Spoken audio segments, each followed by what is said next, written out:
Hello and welcome to Swarthycast. So, Five Nights at Freddy's. That's actually a series that I have somewhat a bit of affection for. Like, no really part of the franchise screams like best thing ever to me, but like, it's something I'm invested in, and it's a franchise that I want to see more from. Like, I want to check out the books. Like, if that movie ever gets made, I'm gonna check it out, and I like thinking about the games. And, it's certainly popular on YouTube.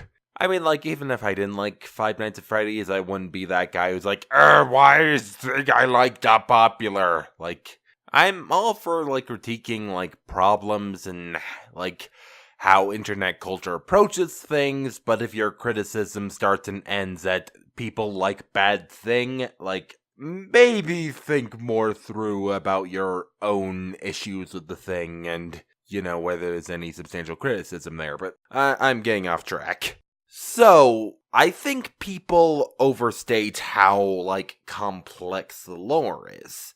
Like, don't get me wrong, the story of Five Nights at Freddy's is confusing, but that's not because it's complex.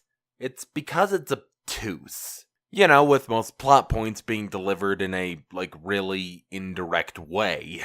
It's not this, like, massively complicated story involving, like, 19 dead kids or whatever.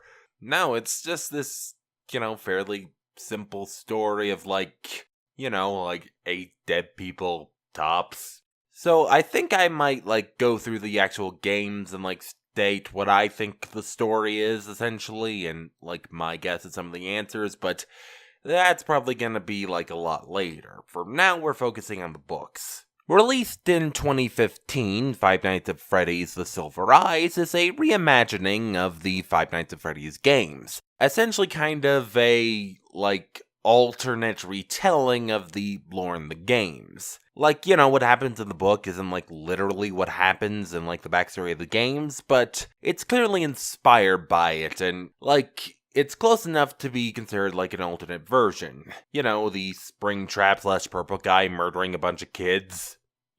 Broad strokes. So the basic story of this book is that 6 friends come back to their old small town in order to, like, attend a funeral of one of their close friends.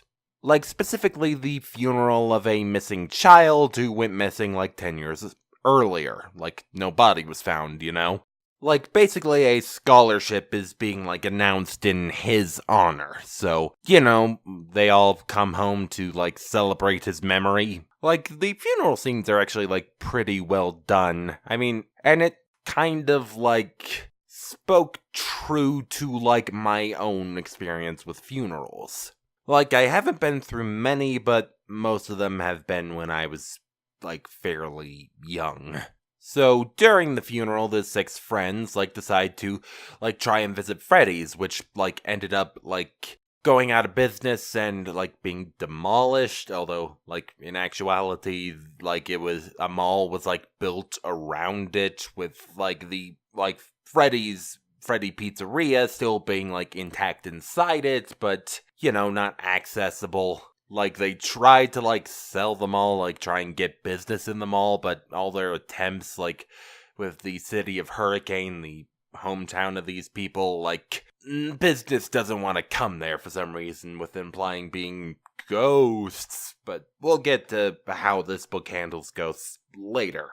So the main plot of the book starts with, like, the 6 of them breaking in, with one of them getting kidnapped, like, a bit later down the line while they're trying to explore. Like, it takes a couple of visits before the kidnapping to occur, but, like, that's the basics of the plot. Now let's talk about the characters, which is kind of where my biggest issues with this book lie. They're, like, actually pretty cliche. Like, there's the main character, Charlie, who, like, grew up in Hurricane, and, like, most of the book is her dealing with her, like, father issues, the issues with her dead father, and, well, his legacy, essentially. She's kinda like this tomboy girl who, She's a tomboy, a girl who definitely knows how to fix up a truck. there's John, Charlie's childhood friend and romantic interest slash crush. I mean, he's not a terrible character, but you've seen him before. Then there's Jessica, the resident girly girl, who, is pretty and likes fashion. Although, she is, set up to be smart, with Charlie at one point kind of admitting to herself that, she does kind of underestimate her and, think she's, not as smart as she is because of stereotypes and whatnot. There's Marla, the energetic girl with the, strong personality and, infectious cheer. And by far the, most aggressively sociable. There's also Carlton, the, fat guy. I'm not sure if it explicitly outlined his body type, but, he's the goofy kid who likes jokes and at multiple points seems kind of, obsessed with food. While it doesn't, explicitly state his body type as far as I can remember, he's still kind of that archetype. And the sixth main character is Lamar, who, he was there. He's the hard-working one, supposedly, although, he's by far the least developed. And, doesn't really, do much memorable. He interacts with the plot, he does things, but compared to the rest, there isn't a lot of good character moments. Now, they're not, entirely cliches, but there is a reason why I wasn't, a big fan of the first chapter. It was after that things, started to pick up and I started to get engaged with it. Where, I saw, more aspects to the characters, where I became more, invested to them. Not even just Charlie, who's by far the most developed, but Carlton especially is a character I was surprised to like as much as he is, because, well, I suppose I should mention that there's going to be, spoilers for the book, so... Carlton is the main, attempted victim of the book, being, kidnapped by a still-alive purple guy / Springtrap. While I wouldn't call this, an intense book, I'd be lying if I said that his kidnapping wasn't engaging. I wanted to, know, what's going to happen next? How is he going to deal with this? And, aside from Charlie, he's, really the only one who's really gone into depth about how, the events of, the missing children really affected him. And Carlton deals more explicitly with that backstory. So the basic backstory to the book is that, 10 years ago, there was a series of children going missing at Freddy Fazbear's Pizzeria. Springtrap / the purple guy kidnapped them, and most of the book is kind of dealing with the aftermath of that in multiple ways. And Carlton is the one, most directly affected by it. Him and Charlie are the ones who the book really goes into detail, talking about the effects that those missing children had on them. With Carlton, he was the best friend of one of the children who went missing, whereas Charlie was the daughter of the guy who made the Freddy Fazbear animatronics, who made the animatronics at the place where the kids went missing. Another interesting character was Marla, and like the others, it's because of more of a direct connection to the events going on. While she is not directly connected to the missing children from 10 years ago, like Charlie and Carlton, she is directly connected to the, event at the modern-day pizzeria. Also like Carlton. Her younger brother, Jason, ends up being in, kind of grave peril at the hands of the animatronics at the now-defunct Freddy Fazbear's.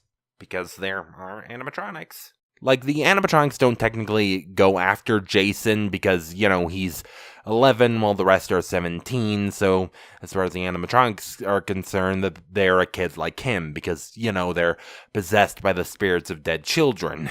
But still, Jason ends up going missing and, he heads to inside the defunct Freddy Fazbear's, which this sparking the climax of the book. But, Marla I found interesting not only because, she's a fun character, but, she's kind of directly tied to the climax. Now let's talk about the themes of the book. It's actually quite similar to the themes of the game, where, like, the spirits that inhabit these animatronic suits aren't so much like the complete personalities of these children. They're kind of a manifestation of a strong emotion.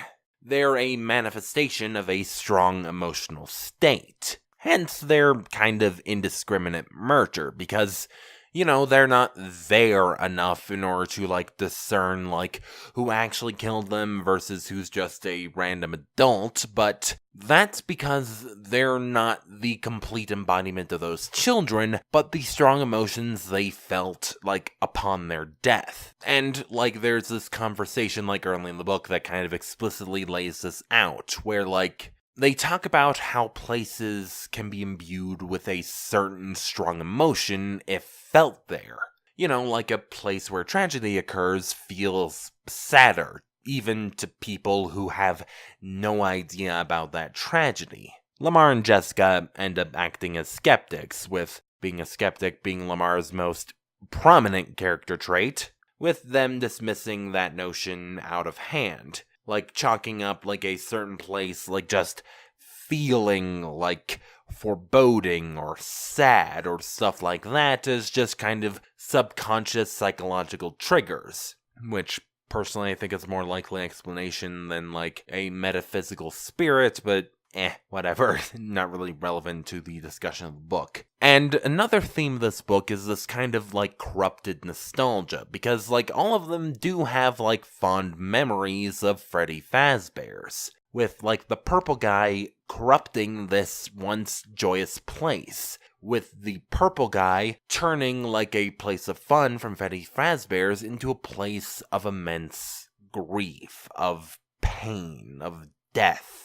So, in the same way that, a tragedy warps, a place into something that's sadder, this, murder, this kidnapping, warped Freddy Fazbear's into something unrecognizable from what it originally was, with the literal spirits of dead children being a manifestation of that.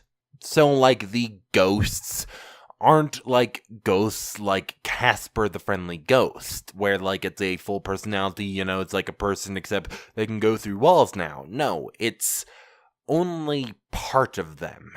It's really only an expression of strong emotion being embedded into the essence of a place by spirits who cannot rest. They are not like they once were. They are not like the children they once were. They become more mindless, more of an essence. I know I say that word, but I think that's kind of the best word for something like this.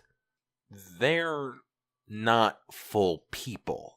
They are an expression of a person. They are this warped and corrupted nostalgia, where happy memories get tinged by tragedy, where once were happy thoughts, what was once a happy place, warps into a place of dread, of fear, through the actions of one man. So, overall, this book isn't, I wouldn't call it a masterpiece. If you're, don't expect, a good, character study or a masterwork in tension or something like that. But, if you're invested in the Five Nights at Freddy's story, I do recommend checking it out. It is an interesting book. It's not fantastic, but it's a nice read. It's something I'm glad to have read. Still didn't like the first chapter, though, but other than that.